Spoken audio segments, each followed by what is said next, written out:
Maybe. So let's head on to our next conversation now, looking at MSME funding. According to International Finance Corporation, MSMEs face challenges in accessing financing they need, resulting in a substantial finance gap of $5.2 trillion in developing economies. In Nigeria, nearly 40 million MSMEs account for 62 million jobs and approximately 46% of the nation's GDP. Despite their economic impact, MSMEs encounter difficulties in accessing credit, with an unmet finance gap of $158 billion, nearly half of the sub-Saharan region total of. And to bridge this supply chain funding gap, disruptive financing options have emerged, driven by technology.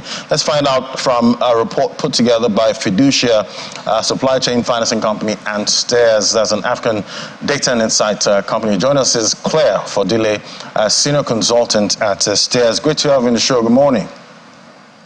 Hi, Laddie. Good morning. So could you give us a brief overview of the research and the report, including objectives and your key findings? All right. Hi, Laddie. Good morning. Thanks for having me on the show. Our report is a data-driven report that seeks to illuminate the supply chain financing landscape in Nigeria. Like you mentioned earlier on, well, I'm going to start with, MSMEs and smaller businesses in Nigeria are the backbone of the Nigerian economy. And also it's the same case globally. MSMEs make up 90% of businesses globally and also contribute 40% of GDP in emerging markets. And down to Nigeria, the case is similar. Like you mentioned earlier on, they're responsible for generating 62% of jobs in Nigeria and also contributing nearly 50% to the Nigerian GDP. The MSME, small businesses, MSMEs are operational in every sector of the Nigerian economy, particularly in the retail and wholesale trade sector, manufacturing, education, and also agriculture. But we all are aware of the challenges that they face in accessing finance. And recently, newer financing models driven and enabled by technology have emerged that aim to solve the shortfalls of some of the existing solutions that are available or that are usually offered by traditional bank and non-bank financial institutions. And this is really important because Nigeria holds nearly half of the finance gap in the sub-Saharan African region, which is $158 billion. And so this report seeks to first of all, break down the issues of the challenges in the supply chain financing landscape in Nigeria, introduce the new technologies and solutions such as factoring and reverse factoring that have emerged that will solve some of these issues and ensure that MSMEs operating in the supply chain landscape are able to operate efficiently and make the provisions to their buyers, which are usually larger corporates, and also ensuring a continuity in economic activity in Nigeria and beyond. Right, and since 2022, central bankers have been struggling to tame inflation. Some are seeing results at this time, but they had to raise rates really high, making cost of funds very expensive. What other challenges exist in the supply chain financing for MSMEs at this time? Due to the sizes of MSMEs and how the fact that they have poor credit history or lack thereof, their size, it's usually very difficult for them to get loans or some sort of fundings from financial institutions or any type of financiers.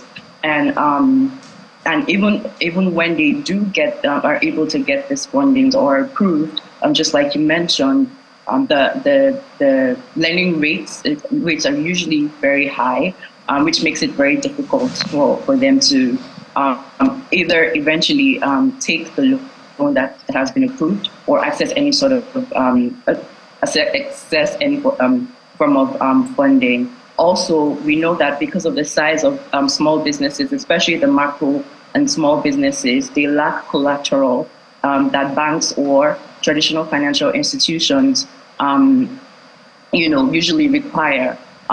All over the world, it's not just a Nigeria problem or Africa problem. MSMEs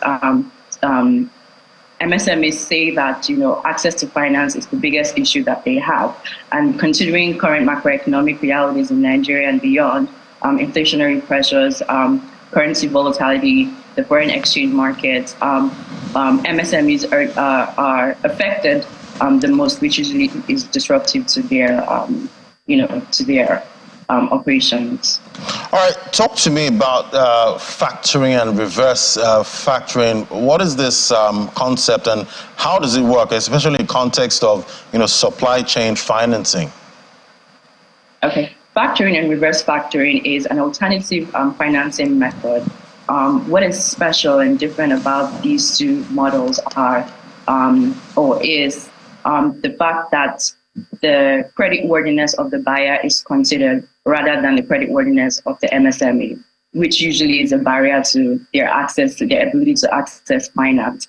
And so in factoring, from financiers often called factor firms, usually buy the invoices of these small businesses because of the buyers or the large corporates that they supply services and products to. In reverse factoring, the buyer of this product or this service, which is usually a large corporate, a large corporation or a large business, a larger business rather, usually leads their efforts in searching for finance for their suppliers, which are usually the MSMEs. So that's a distinct difference, or the benefits, the foremost benefits that factoring and reverse factoring offer over other existing solutions in the ecosystem. And recently, it's been enabled by technology and platform providers, making the process more efficient. Cutting the time of receipt of fund from as long as 90 days to as little as 12 hours. Quite an interesting model, but I believe there's always a risk, with every model out there. Point out the risk with using this model, or what do you see coming as risk? Oh yeah, definitely there's quite a lot. I'll start with the fact that it's a technology-driven solution, and so there's always risks such as consumer protection, data privacy, cybersecurity issues. So it's really important for these new platform providers to ensure that they have stable and strong and efficient cybersecurity infrastructure that would protect the users of this platform, so the financiers, the large corporates, and also the MSMEs, who are usually the suppliers of products and services. Another risk is because of how new the